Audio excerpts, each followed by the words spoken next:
అయితే ఇప్పుడు మనం ఒక లాంగ్ వీడియో చేద్దాం అనుకుంటున్నా. కానీ కంటెంట్ దొరకట్లే. ఏం కంటెంట్ చేద్దామా అని. సో నాకు సడన్గా గుర్తొచ్చింది. పెద్ది సినిమా రిలీజ్ అవుతుంది కదా, June 4th. అందరూ ఎలా ఉన్నారు? ఎదురు చూస్తున్నారు సినిమా కోసం. నేనైతే పిచ్చిగా ఎదురు చూస్తున్నా సినిమా కోసం. సో June 4th మిస్ అవ్వకుండా థియేటర్లో చూసేయాలి.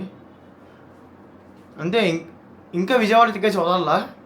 సో వన్స్ విజయవాడ టికెట్స్ వదలగానే వదలాలి, అలా బుక్ చేసుకోవాలి టికెట్స్ని.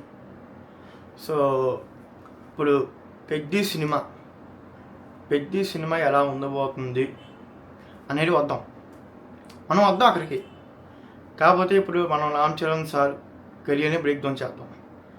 ఆయన ఫస్ట్ సినిమా చిరుత అందరికీ తెలుసు. బిగ్గెస్ట్ హైప్ రిలీజ్ అయ్యింది. ఫ్యాన్స్కి ఎక్స్పెక్టేషన్స్కి రీచ్ అయింది మూవీ. కానీ దాని తర్వాత వచ్చిన మూవీ తెలుగు బాక్స్ ఆఫీస్నే తిరగరాసిన movie the Magadheera. Yes, Magadheera అందరికీ నచ్చిన సినిమానే.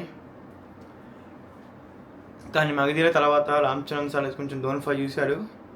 ఇది అఫ్కోర్స్ ఇప్పుడు లైక్ మీ, నేను నా లైఫ్ డౌన్ఫాల్ వస్తున్నా. కాకపోతే డౌన్ఫాల్ ఏమొచ్చి అప్పుడు అనుకోకుండా అయింది ఆయనకి. ఇప్పుడు అదే మూవీ మనం ఇప్పుడు థియేటర్లో రిలీజ్ చేస్తే చూస్తున్నాం, పడి చూస్తున్నాం. ఆరెంజ్ సాంగ్స్ అవనండి, ఆరెంజ్ మూవీ అవనండి, థియేటర్లు మిస్ చేసినందుకు మనం నాగబాబు గారికి సారీ చెప్పాలి ముందు. పాపం నాగబాబు గారు ఎంత ఫీల్ అయ్యారో. ఇప్పుడు ఆ రిలీజ్ ఫంక్షన్కి వచ్చి మనందరం ఎంజాయ్ చేస్తున్నాం. నాకు రామ్ చరణ్ సార్ మూవీస్లో నాకు ఇష్టమైన మూవీ ఏంటంటే తుఫాన్. నాకు విద్యారామ కూడా నేను చూస్తాను మూవీ, నాకు ఇష్టమే అది. అంతే కొన్ని సీన్స్, ఆ ట్రైన్ సీన్స్ అవనివ్వండి, ఇంకా కొంచెం ఓవర్ యాక్టింగ్ సీన్స్ ఉంటాయి చూడండి, అవి కట్ చేస్తూ పోతే సినిమా మొత్తం నేను చూస్తా. I like the movie. నాకు విద్యారామ నచ్చుద్ది. గేమ్ చేంజర్ నాకు నచ్చదు. గేమ్ చేంజర్ నాకు నచ్చదు రామ్ చరణ్ సార్ మూవీలో. గేమ్ చేంజర్ ఒకటి, ఇంకోటి వచ్చి తుఫాను, ఇంకోటి నాకు నాయకు, లచ్చ. ఈ రెండు ఒకేలా ఉంటాయి. ఒక 1 year గ్యాప్ రిలీజ్ అయిన కొంత మూవీస్ నాకు తెలిసి. నాకు చూసాను రెండు ఒకేలా ఉంటాయి. సో నాకు ఆ రెండు యావరేజ్ మూవీస్. కానీ రామ్ చరణ్ సార్ స్ట్రెంత్ ఏంటంటే ఆయన ఒక హనుమంతుడు. ఆయన స్ట్రెంత్స్ ఆయనకు తెలీదు. వన్స్ గుర్తు చేయబుల్ రాజమౌళి సార్ కానీ సుకుమార్ సార్ కానీ ఎలా గుర్తు చేశారు, ఎలా యూజ్ చేసుకున్నారు రామ్ చరణ్ సార్ని. ఒక పక్క రంగస్థలం అవనియండి, మగధీర అవనియండి, ఆర్ఆర్ఆర్ అవనియండి, రామ్ చరణ్ సార్ని ఎలా యూజ్ చేసుకున్నారు చెప్పండి. ఆయన ఒక హనుమంతుడికి ఆయన పవర్స్ ఆయన గుర్తున్నారు, పక్క వాళ్ళు వచ్చి గుర్తు చేయాలి. అలాగే రామ్ చరణ్ సార్ కూడా ఆయన స్కిల్స్ ఆయనకు తెలుసు, కానీ బయటకు చెప్పడు, బయటకు చూపించలేడు. సో పక్క వాళ్ళు వచ్చి చెప్పాలి ఆయనకి. ఆయన సేమ్ అలాగే పేర్లు మర్చిపోతారు, మనుషులు పేర్లు మర్చిపోతారు. నేను అంతే. నేను ఒక మనిషిని చూస్తే రేపొద్దున ఆ పేరు మర్చిపోతా. వాళ్ళ పేరు మర్చిపోతామే కాదు, నాకు ఆ ఫేస్ వాళ్ళు గుర్తుండదు. వాళ్ళు వచ్చి నాతో మాట్లాడతారు తప్ప నేను పోయి వాళ్ళు నా ఎదురుగా ఉన్నా సరే నేను గుర్తుపట్టలేను. అది నా mentality. So coming to the Peddi. I love the songs.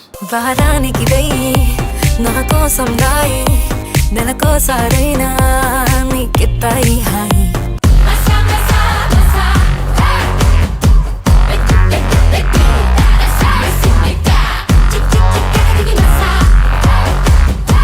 And trailer కూడా నాకు స్లోగా అనిపించింది, కానీ నాకు బాగుంది. ట్రైలర్ అయితే కట్ చేసిన విధానం నాకు తెలిసి మూవీ గురించి ఎక్కువ చెప్పకుండా కట్ చేశారేమో అనుకుంటున్నా. సో రామ్ చరణ్ సార్ వైపు కానీ, ఇంకా డైరెక్టర్ బుచ్చిబాబు చెప్పిన విధానం కానీ మూవీలో అయితే చాలానే స్టఫ్ ఉన్నట్టు అనిపిస్తుంది. సో అఫ్కోర్స్ సుకుమార్ శిష్యుడు బుచ్చిబాబు గారు.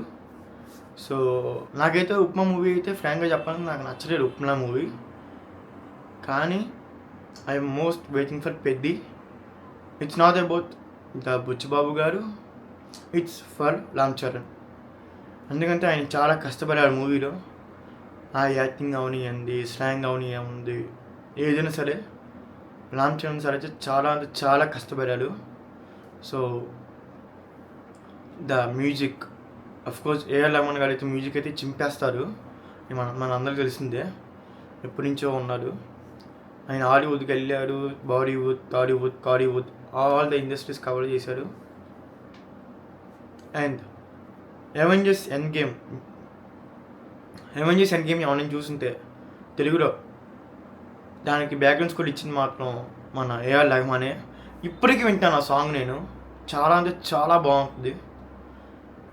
ఇంకొచ్చి నేను స్క్రిప్ట్ ఏం ప్రిపేర్ అవ్వలేదు, ఇది జస్ట్ నాకు అనిపించింది ఫిల్టర్ లేకుండా చెప్పేయటం. So the Peddi movie June 4th release అవుతుంది. I am waiting for it.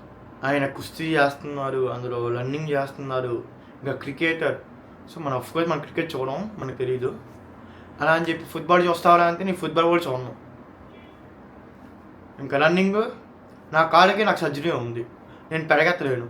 So ఇంకా రన్నింగ్ అంటారా, అది నేను చేయను. సో నేనైతే biggest fan of Ram Charan అని నేను చెప్పను. I'm fan of Ram Charan. నేను ప్రతి మూవీకి వెళ్తా. అది నేను అల్లు అర్జున్ మూవీ మిస్ అవ్వను, ఇంకా విజయ్ దేవరకొండ మూవీ మిస్ అవ్వను, ఎన్టీఆర్ సార్ మూవీ మిస్ అవ్వను, Mahesh Babu sir movie miss అవ్వను, especially megastar Chiranjeevi sir movie అయితే అస్సలు మిస్ అవ్వను. వెళ్ళిపోతున్నా ఫస్ట్ డే ఫస్ట్ షో అవ్వకపోయినా మ్యాట్ని కానీ ఈవినింగ్ షో కానీ కంపల్సరీ వెళ్ళిపోతా. చిన్నప్పటి నుంచి నాకు ఎంటర్టైన్మెంట్ అంటే నాకు మూవీసే మ్యాక్స్. అందుకంటే నాకు ఫ్రెండ్స్తో బయటికి వెళ్ళేవాడిని కాదు. బేసిక్గా ఇంట్లో పంపడు, బయటికి వెళ్తానమ్మా అంటే ఇంట్లో పంపడు నన్ను. అందుకనే కనీసం మూవీ అంటే పంపిస్తారు. ఇలాగా Rudramadevi is the first solo movie which I went. And అప్పటి నుంచి నేను ఒంటరిగా వెళ్తాం స్టార్ట్ చేశాను. అంతకుముందు వరకు పేరెంట్స్తోనే వెళ్ళేది మూవీ, ఫ్రెండ్స్తో వెళ్ళేవాడిని కాదు. ఏం చేస్తాం, ఇంట్లో అవుతుంది, అందుకే కొంచెం భయం. ఇప్పుడు ఇంట్లో అంతే. అందుకని సినిమాకి ఒంటరిగా వెళ్తా. రెస్టారెంట్ కూడా ఒంటరిగా వెళ్తాను నేను. రెస్టారెంట్కి, సినిమాకి ఒంటరిగా వెళ్ళేవాళ్ళు ఏదైనా సాగిస్తారంట. నేను ఎప్పుడు సాగిస్తాను, అది నా నెత్కి ఇంత వస్తుంది. I hope you all enjoy this video. And పెద్ద మూవీ June 4th రిలీజ్ అవుతుంది, మిస్ అవ్వకండి.